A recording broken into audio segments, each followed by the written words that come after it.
নায়েব, তোমার যত ডাক্তার কবিরাজ হেকিম বৈদ্য সব তো দেখান শেষ।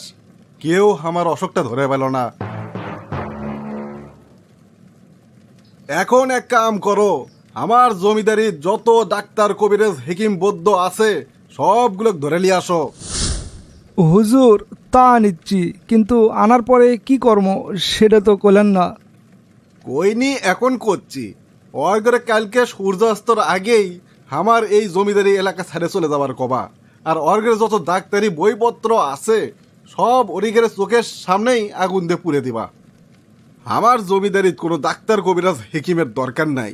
যারা জমিদারের অসুখ ভালো করে পায় না তারা সাধারণ মানুষের যে কি সেবা দিচ্ছে সেটা আমার বোঝা হয়ে গেছে।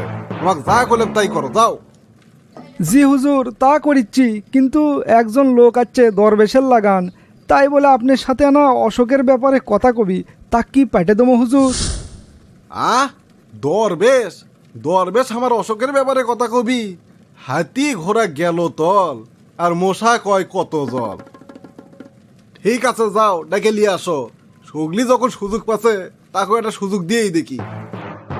আসসালামু আলাইকুম হুজুর। ওয়ালাইকুম সালাম। এত লম্বা সালাম দেওয়া লাগবে লয়? কি কবা তাড়াতাড়ি কও। তুমি বলে আমার অশোকের বিষয়ে কথা কবার আচ্ছ? জি হুজুর, আমি আপনার অশোক সারানোর একটা উপায় জানি, তবে এটা শক্ত আর কঠিন উপায়। আপনি কি পারবেন সেই শক্ত আর কঠিন উপায় করবেন?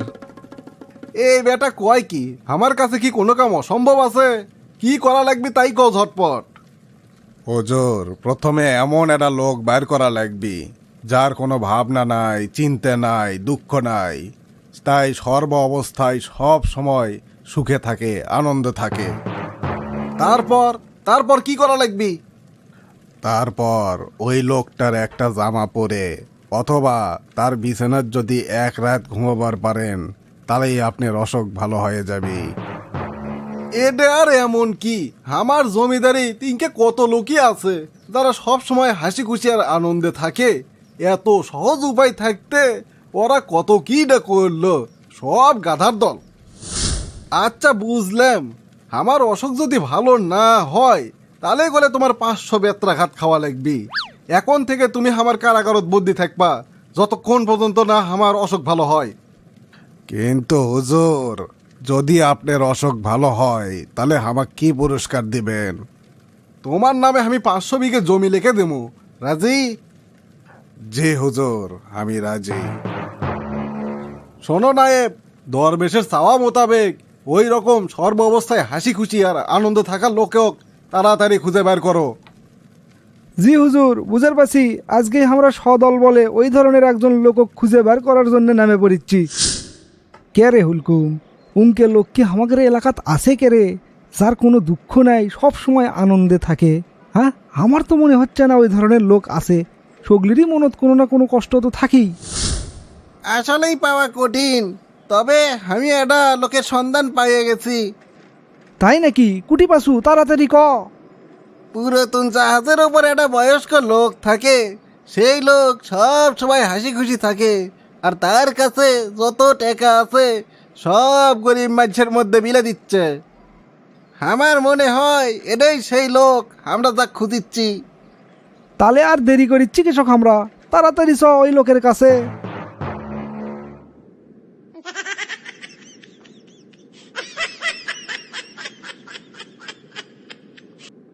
আসসালামু আলাইকুম মুরব্বি, আপনি তাহলে সেই লোক? আপনি বলে সব সময় হাসি খুশি থাকেন আর আপনার যত সয় সম্পত্তি সব বলে মানুষের মধ্যে বিলে দিচ্ছেন। আপনি খামাকারে খুব জরুরি দরকার। আমি তো সবসময় হাসি খুশি থাকারই চেষ্টা করি। চেষ্টা করি মানে? অত্র এলাকার মধ্যে আপনার সুনাম আছে, আপনার মতো সুখী মানুষ নাকি এই এলাকা তার কেউ নাই, আবার চেষ্টা মানে কি করছেন আপনি? আসলে বাবা, গত বছর এই জাহাজটা ডুবে আমার বউ বাচ্চা সব মরে গেছে। তারপর থেকে আমি পাগলের মতো রাস্তায় রাস্তায় ঘুরি। এক সময় এই জাহাজের আমি সন্ধান পাই, তারপর জাহাজত এসে উঠি। এরপর থেকে জাহাজের থেকে আর নামি নে। যার এই দুনিয়াত কেউ নাই তার টাকা পয়সা সয় সম্পত্তি দিয়ে কি আর হবি, এই জন্য আমি মানুষকে সব বিলে দিচ্ছি। আর হাসি খুশি থাকার কথা করছেন, আমি দুঃখ ভুলে থাকার জন্য সব সময় হাসার চেষ্টা করি বাবা। এটা কি হলো? তুই কলু ওই লোক বলে সবচেয়ে খুশি, এলাকার মানুষও কলো, আর যায় যা দেখলাম ওর সে দুঃখী মানুষ তো মনে হচ্ছে এই দুনিয়াতে আর কেউ নাই। আর বউ বাচ্চা সগলি জাহাজ ডুবে মরে গেছে, আর সব সয় সম্পত্তি ওই কারণেই মাঞ্চক দিয়ে দিচ্ছে। ওই আর ওগুলো দিয়ে কী করবি? আর দুঃখ ভুলে থাকার জন্য সবসময় হাসি খুশি থাকে। এটা তো নকল খুশি লোক, এক দিয়ে তো কাম হবি না। প্রকৃতপক্ষে যাই হাসি খুশি, যার মনত কোনো দুঃখ নাই, সিংকে লোক আমাদের দরকার। উনকে লোক খুঁজে বের কর। হুজুর, সিংকে একটা লোকই মনে হয় এবার পাইয়ে গেছি। জঙ্গলের মধ্যে একটা লোক থাকে, তাই মাংস খালি এই হাসানোর চেষ্টা করে, মানুষের মধ্যে তাই কৌতুক করে, মাংসকে হাসায় আর নিজেও হাসে। ঠিক আছে, চল যাচাই বাছাই করে দেখি। আচ্ছা, জঙ্গলের মধ্যে যে একটা লোক আছে না, সবসময় কৌতুক কয়, মানুষের মধ্যে যাই খালি হাসাহাসি করে, মানুষকেও হাসায়, ওই লোকটার সম্পর্কে আপনি আমাকে না কিছু তথ্য দেন তো। ওই লোক কি সত্যি সত্যি অনেক সুখী? আপনি ভোলা পাগলার কথা করছেন? ওই আবার কিসের খুশি? ওই দিনের বেলা মানুষ হাসায়, আর রাতের বেলা ওর অত্যাচারে আমরা ঘুম পেতে পাই না, ওর অত্যাচারে আমরা অতিষ্ঠ।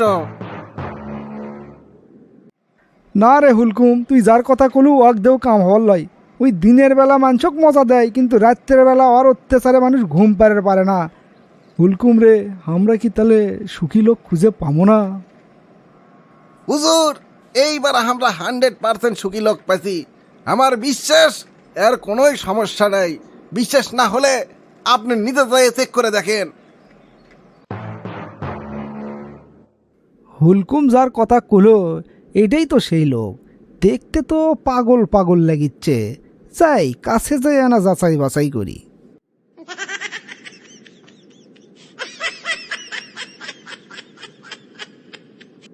ধুর, ইডেনে বদ্ধ উন্মাদ, এমনি এমনি দাঁড়িয়ে থেকে হাসিচ্ছে কোনো কারণ ছাড়াই। হে লোকে, তুমি হাসিচ্ছ কেঙ্কা? কি আছে তোমার? আসবো না? পৃথিবী বন বন করে ঘুরিচ্ছে, গাছের পাতা সরে সরে যাচ্ছে, মাঠে মাঠে ঘাস গজাচ্ছে, রোদ উঠিচ্ছে, আবার বৃষ্টি পড়িচ্ছে, এলে চোখের সামনে ঘটিচ্ছে, তো তাই দেখে হাসি লাগিচ্ছে। তা না হয় বুঝলেন, কিন্তু খালি বসে থেকে হাসলে তো আর মানুষের দিন চলে না। তোমার কোনো কাজকর্ম নাই নাকি? তা থাকবার লয়কে, এই সকালবেলা নদীর ঘাটত যাই গোসল করবে, সেটি লোকজনের আসা যাওয়া করে, তাদের সাথে কথা কই, এই কথা কোতে কোতেই বেশি একবেলা কেটে যায়। তারপরে আবার গাছতলাত ফিরে আসি, যেদিন খাবার জোটে সেদিন খাই, আর না জুটলে না খাই ঘুমে পড়ি। বেড়াবার মন চলে বেড়াবার যাই, আর না হলে গাছতলাতে বসে বসে চারপাশের কাণ্ড দেখে হাসতে হাসতে দিন চলে যায়। বেশি কিছু চিন্তা করাই লাগে না আমার কোনো দিন, সেই মজার না? ভালোই তো, কিন্তু যেদিন খাবার পাও না সেদিন কি করো? সেদিন তো মনে করেন আর কোনো সমস্যাই থাকলো না, চুপ করে মরার লাগান শুয়ে থেকে তামসা দেখি। বরং যেদিন খাওয়া হয় সেই দিনই যত হাঙ্গামা আর ঝামেলা শুরু হয়।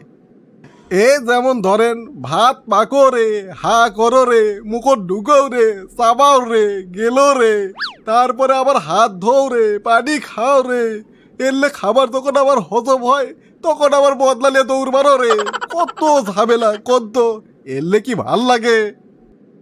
বা দারুণ তো ভাই। কি একটা ভাবনা চিন্তাহীন সহজ সরল জীবন আপনার ভাই। আসলে আমি তো মনে মনে আপনার লাগান একজন লোক কি খুঁজিচ্ছি ভাই। আপনার গায়ের এক আধটা জামা যা আছে আপনার, সেটা না দেবেন আমাক? আপনি যত টাকা পয়সা চান আমি দেবো, কোনো সমস্যা নাই। আমার আবার জামা কাপড়, এই শীতত কষ্ট হচ্ছিল দেখে এক লোক আমাকে একটা শাল দিল, তাও তো সেদিন একটা ফকিরক দিনু, দিকে খুব মায়া হলো তাই দিয়ে দিলাম। কি কন ভাই, এটা তো মহা মুশকিলের কথা। একটা জামাও পাওয়া যাবে না। আচ্ছা, তাহলে আপনার বিছনাপত্র যা আছে সেগুলো আমাকে দেন, আর এর জন্য আপনি যত টাকা পয়সা চান আমি দেওয়ার জন্য রাজি আছি ভাই। আপনি কিন্তু কোনোভাবেই না কবার পাবেন না। না কি কমু বারে, আমি তো গত 40 বছর ধরে বিছনে কি জিনিস চোখেই দেখিনি, আর আমি তোষক আর গদি কুড়ি পামু। কি কন ভাই, কাপড় চুপুরও গাওয়ার দেন না, ল্যাপ তোষক বিছনেও কাছে নাই, আপনার অসুখ বিসুখ হয় না ভাই?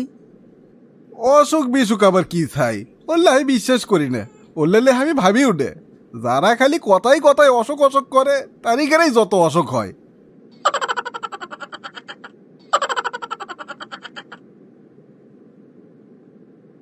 হাই হাই রে, এত কষ্ট করে একটা সুখী লোক খুঁজে পেলাম, তার জামা কাপড় তোষক বালুস খেতা কিচ্ছু নাই। এখন আমি জমিদারক যে কি জবাব দেবো?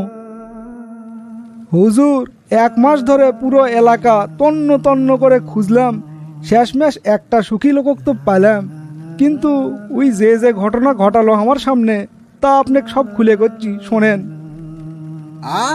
কও কি নায়েব, এই তালে ঘটনা? নায়েব, আমার অসুখ ভালো হয়ে গেছে, আমার আর কোনো অসুখ নাই। হুজুর, কেমনে আপনার অসুখ ভালো হলো? আপনার তো কোনো চিকিৎসাই হলো না। না নায়েব, আমার চিকিৎসা হয়ে গেছে, ওই পাগলই আমার চিকিৎসা দিয়ে দিছে, সেটা তুই বুঝতে পারছ না। আমার এত সয় সম্পত্তি, আদর যত্ন, খাই খাতিরের অভাব নাই, তারপরেও আমার মনের মধ্যেই খালি অসুখ অসুখ ভাব। আর ওই পাগলের কিছুই নাই, তাও সুস্থ সুখী। এখন থেকে আমার আর কোনো অসুখ নাই, আমি সুস্থ আলহামদুলিল্লাহ। তুমি এক কাজ করো, ওই দরবেশক 500 বিঘে জমি লিখে দাও। জি হুজুর, তাহলে আমি দরবেশের মুক্তির ব্যবস্থা আর তাক 500 বিঘে জমি লিখে দেওয়ার ব্যবস্থা করিচ্ছি।